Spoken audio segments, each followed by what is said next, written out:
एक प्यारी सी कविता। सादगी से बढ़कर। सादगी से बढ़कर बड़ा कोई श्रृंगार नहीं होता। विनम्रता से बढ़कर बड़ा कोई व्यवहार नहीं होता।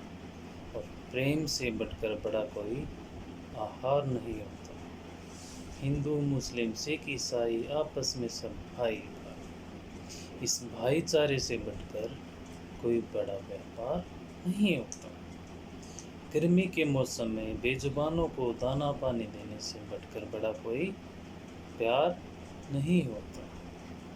इस आधुनिकता के युग में अंतर्जाल से बढ़कर बड़ा नहीं कोई अच्छा यार होता। यूं तो दुनिया में कई लोग अपने जीवन में बहुत आगे बढ़ जाते हैं, उनमें भी आपसी मेल जोल से बढ़कर बड़ा कोई आदर सत्कार नहीं होता। सादगी, विनम्रता, प्रेम और भाईचारा ये जीवन के प्रमुख स्तंभ हैं। जिनके जीवन में इन चार अनमोल रत्नों का व्यवहार होता, उनके जीवन में इससे बढ़कर बड़ा और कोई आधार नहीं होता। जीवन की इस भाग दौड़ में दो कदम पर बैठे रहने वाले के साथ भी नहीं कोई संसार होता है। जैसे ये मौसम, ये ऋतुएं, ये पहाड़, ये नदियाँ, ये भी आपस में कोई मेल जोल नहीं रखते। इस बदलते परिवेश का इस प्रकृति के साथ नहीं कोई मेल जोल बार होता। जीवन में मुश्किलें सभी की आती है, पर डटकर जो इसका सामना करे, इससे बढ़कर बड़ा नहीं कोई रक्षक और पहरेदार होता। ये थी एक प्यारी सी कविता।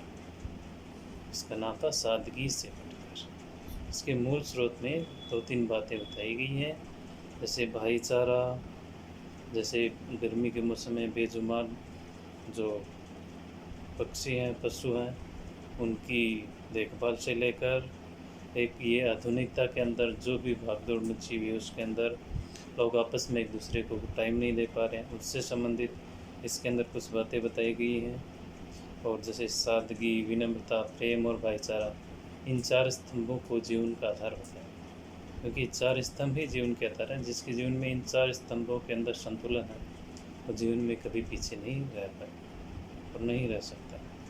और इस परिवर्तित या परिवर्तनशील वातावरण के अंदर ये जो मौसम, ऋतुएं और पहाड़ हैं, ये भी हमारा पूरी तरह से साथ नहीं दे पाते हैं, क्योंकि हम उनका साथ नहीं दे पा रहे हैं, क्योंकि हम समय पर पेड़ पौधे नहीं लगा रहे हैं, उनकी देखभाल नहीं कर रहे हैं। और देखभाल नहीं होने के कारण पेड़ पौधे जल रहे हैं और वन धीरे धीरे कटते जा रहे हैं, और इससे वातावरण में गर्मी बढ़ रही है। इसी कारण बारिश भी कम होती है, और कभी हद से ज़्यादा बारिश हो जाती है। ये भी इसके पीछे बहुत सारे कारण हैं।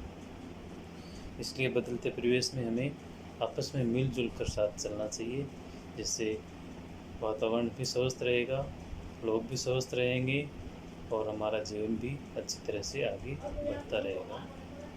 ये कुछ बातें थी जो मैं आपको बताना चाहता था।